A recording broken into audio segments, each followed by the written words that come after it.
On a brisk October morning in 2023, the president of Cabrini University stood before her students with an announcement that would shatter 65 years of history. The small Catholic institution in Pennsylvania would close its doors forever at the end of the academic year. Students wept in the auditorium. Faculty members sat in stunned silence. But here's what makes this story truly chilling. Cabrini wasn't struggling academically.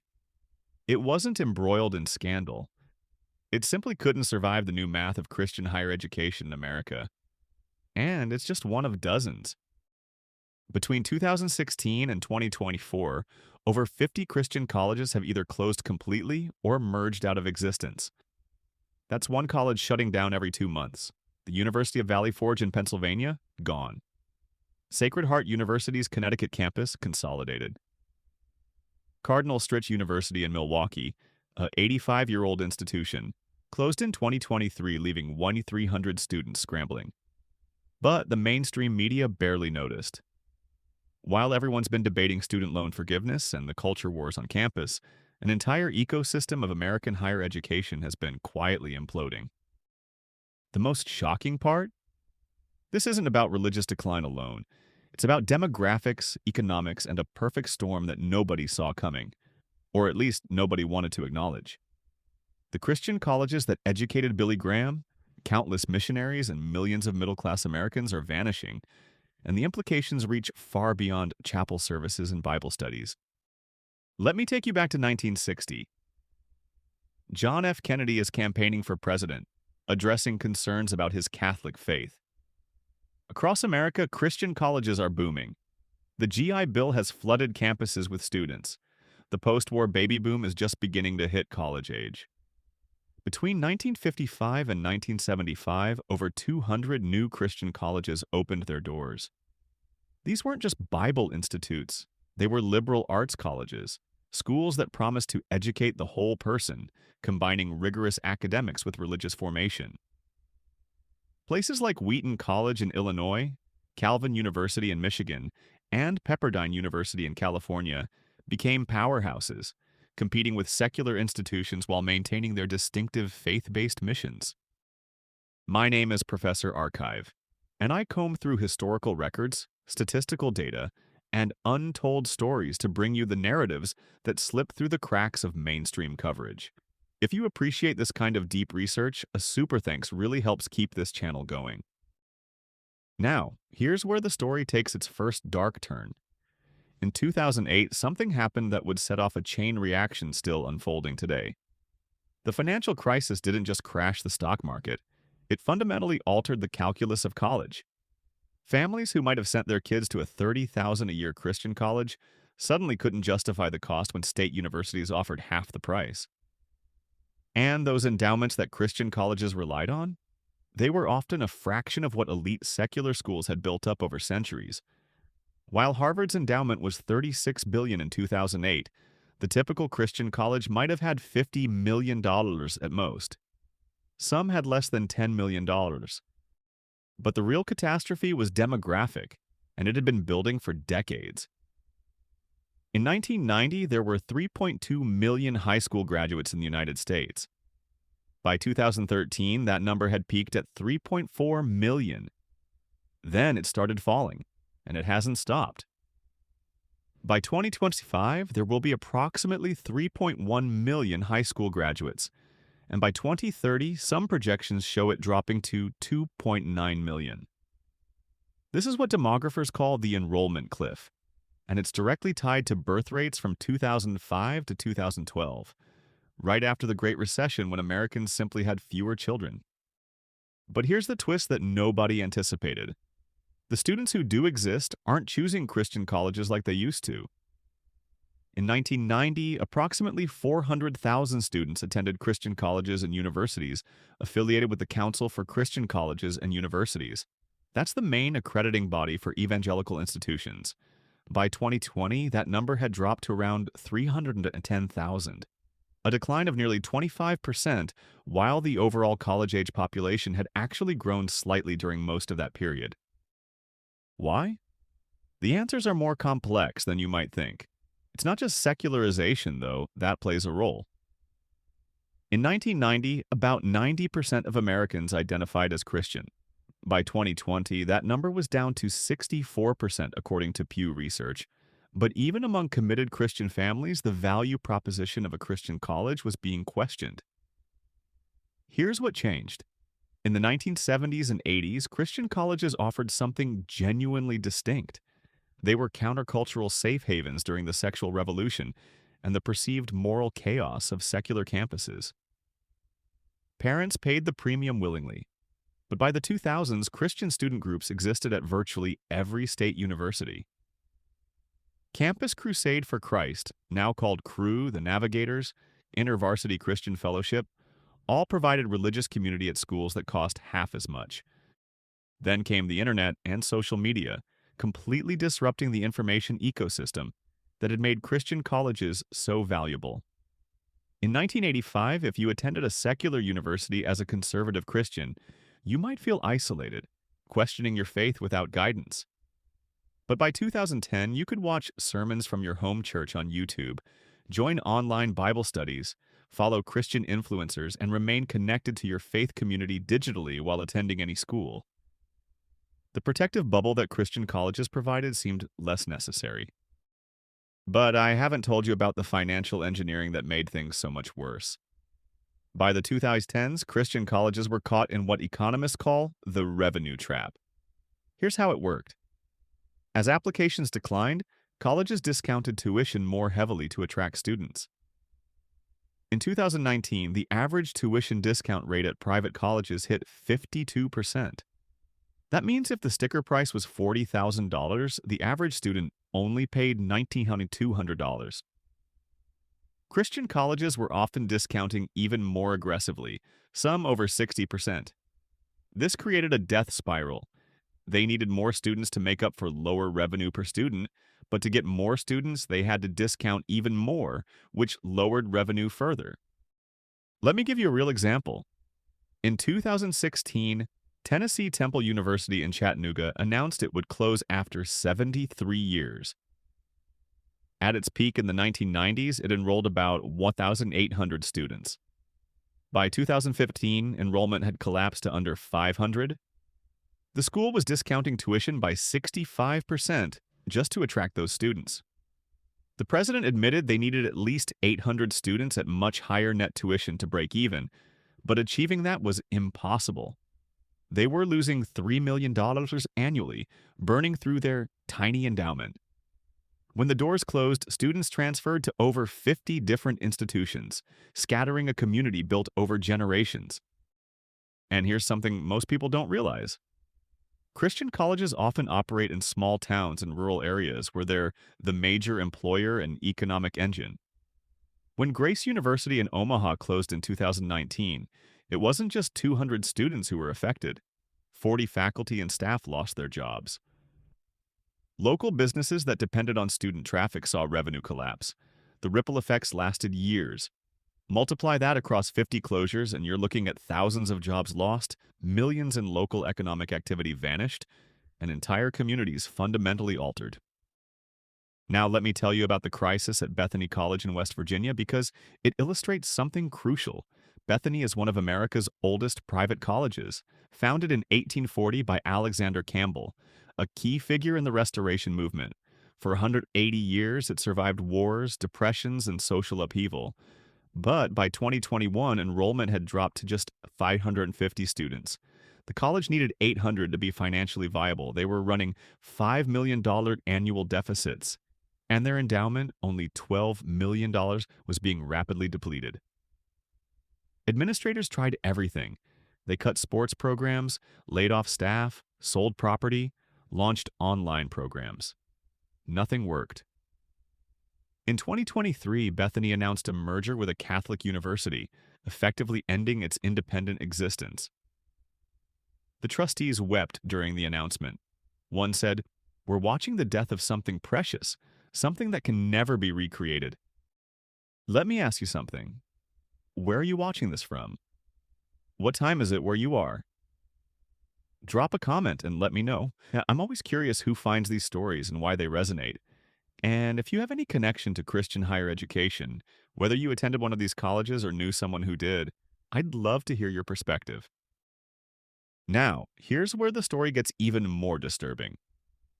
The colleges that are surviving are fundamentally changing what they offer, and not always in ways their founders would recognize.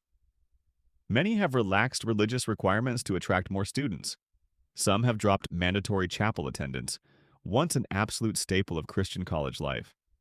Others have eliminated theology requirements or watered down community standards regarding lifestyle and behavior.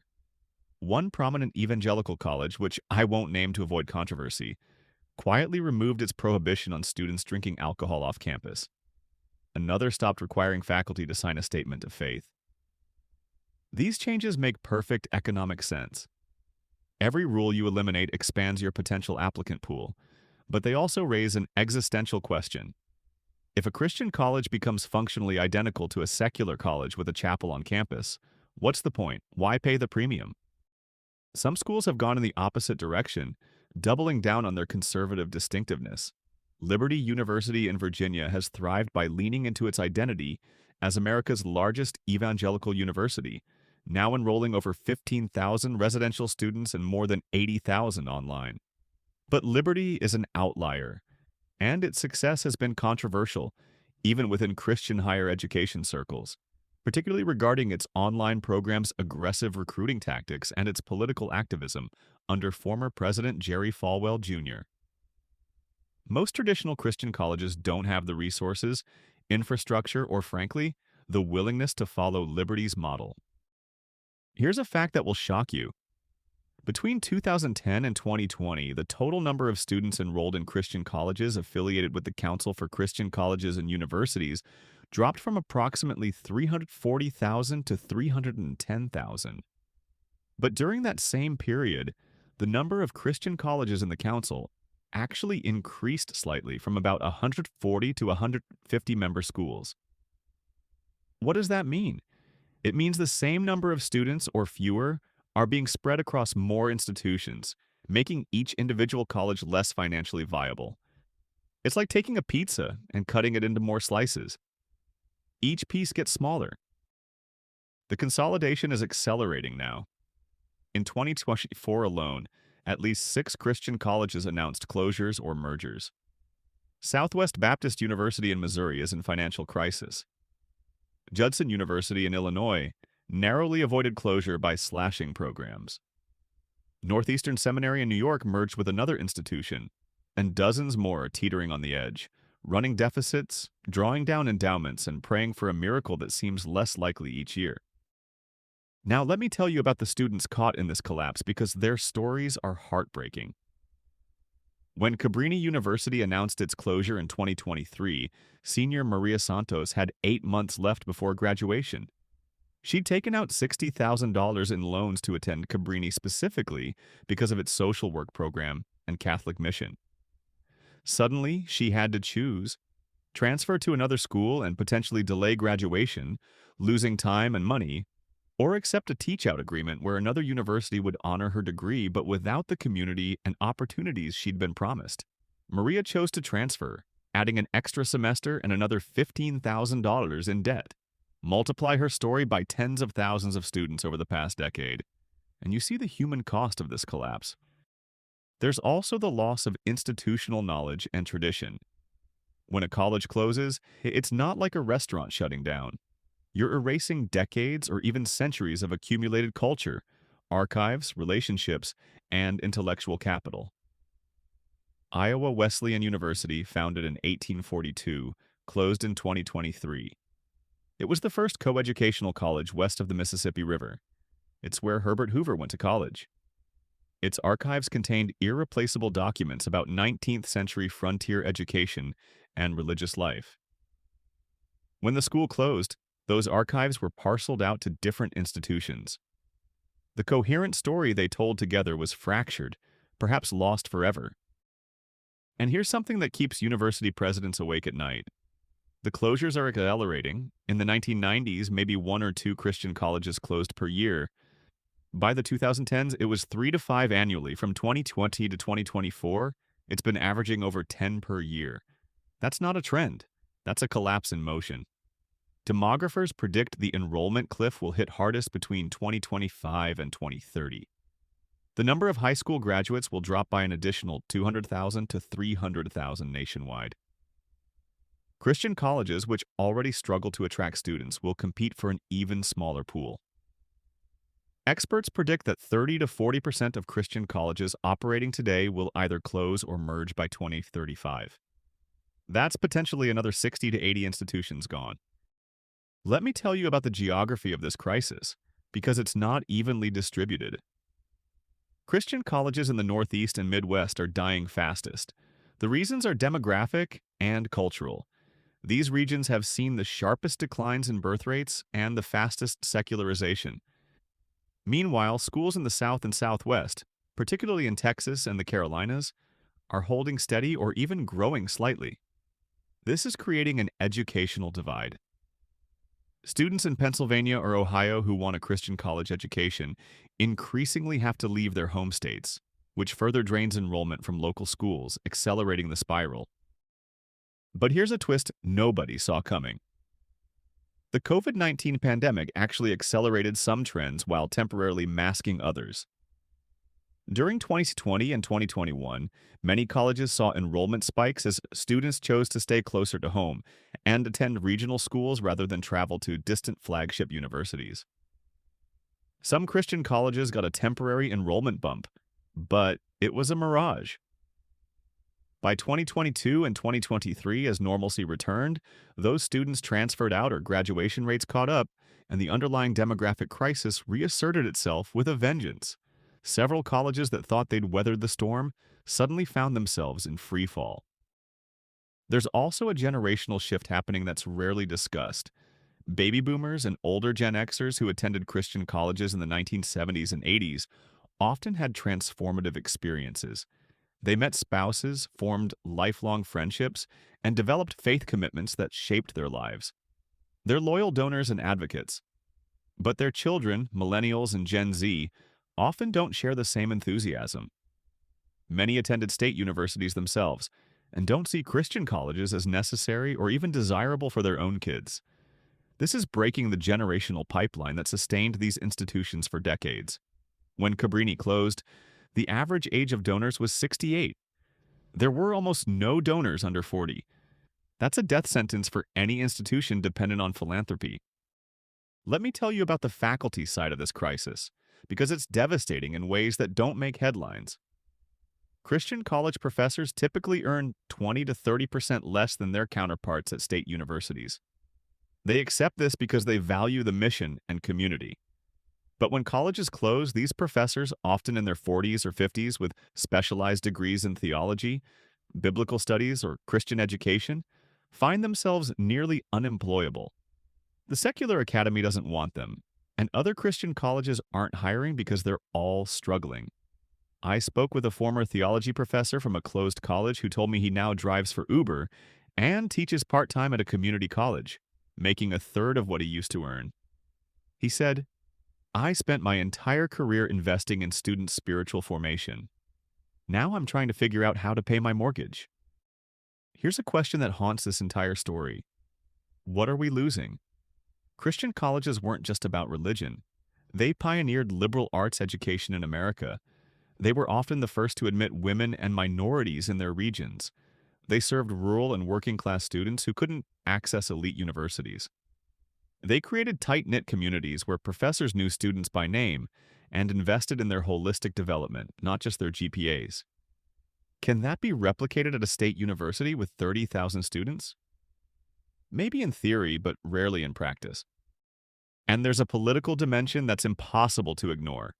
Christian colleges have historically been training grounds for conservative leaders, pastors, nonprofit executives, and missionaries.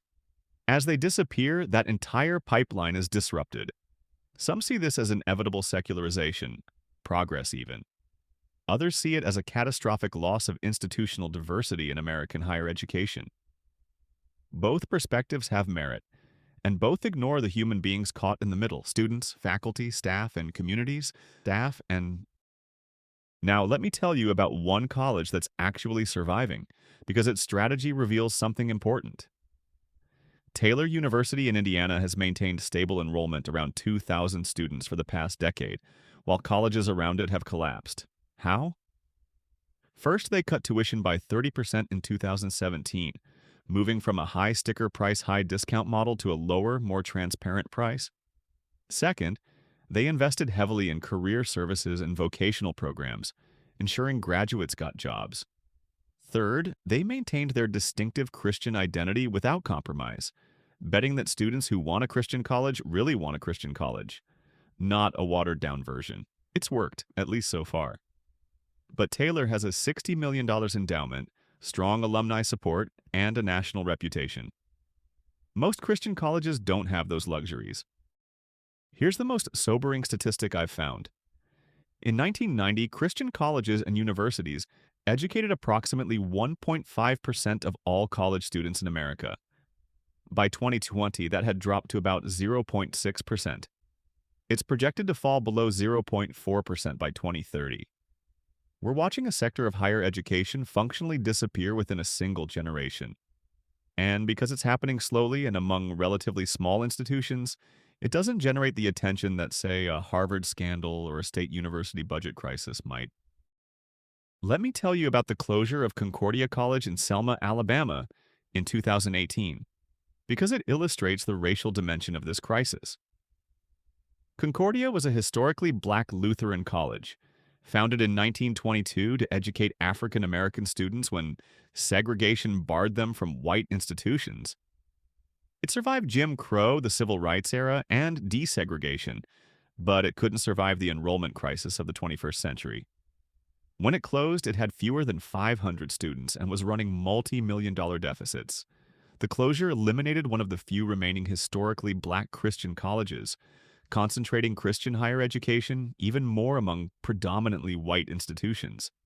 The loss wasn't just educational, it was cultural and historical, erasing an institution that had been a beacon for black Lutherans for nearly a century. And here's something that should terrify anyone who cares about institutional stability in America. The closure process itself is chaotic and often harmful. There's no federal oversight of college closures. Each state has different rules. Some colleges close abruptly, giving students weeks to find new schools. Others drag it out for years, enrolling new students even as insolvency looms, arguably committing fraud. Students lose credits and transfers, see programs eliminated mid-degree, and sometimes can't get their transcripts if the college closes before establishing a records custodian. It's a wild west of institutional death, and the people who suffer most are the students who trusted these colleges with their futures. Now, what about the response from the Christian higher education establishment? It's been a mix of denial, innovation, and desperation. The Council for Christian Colleges and Universities has encouraged mergers, collaborations, and resource sharing. Some colleges have created consortia to share administrative costs. Others have launched joint online programs, but these are band-aids on a hemorrhaging wound. The fundamental math hasn't changed. There are fewer students, less money, and declining cultural demand for what Christian colleges offer. Here's something I find fascinating. Even as Christian colleges collapse, Christian primary and secondary education is booming in many areas. Christian K-12 schools have seen enrollment increases in recent years, particularly post-COVID, as parents sought alternatives to public schools. But those students, when they reach college age, aren't choosing Christian colleges. They're going to state universities or secular private schools. There's a disconnect in the educational pipeline, and nobody has figured out how to fix it. Let me tell you about one more closure that crystallizes this entire crisis. Green Mountain College in Vermont closed in 2019 after 185 years. It wasn't evangelical, it was Methodist, but it shared the same financial and demographic pressures. At the end, it had 600 students and was losing $4 million annually. The president tried everything: new programs, aggressive recruiting, fundraising campaigns. Nothing worked.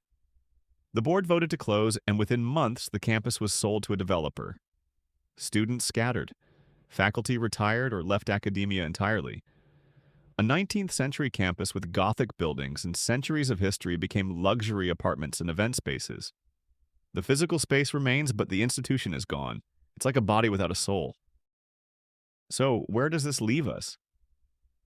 Christian colleges that survive the next decade will likely be those that are either enormous, like Liberty, or small and fiercely distinctive, like Hillsdale College in Michigan, which has rejected all federal funding to maintain independence. The middle ground, the 1,000 to 2,000 student regional Christian college that has been the backbone of this sector for a century, is disappearing. And with it goes a model of education that emphasized community, character formation, and accessible liberal arts education grounded in religious tradition. Here's my final observation. This crisis isn't happening in a vacuum. It's part of a broader transformation in American higher education, where cost, ROI, and employability dominate decision-making. The idea that college is about formation, not just information, about becoming a certain kind of person, not just acquiring a credential, is dying. Christian colleges were among the last defenders of that older vision. As they vanish, that vision itself becomes harder to sustain anywhere in American life.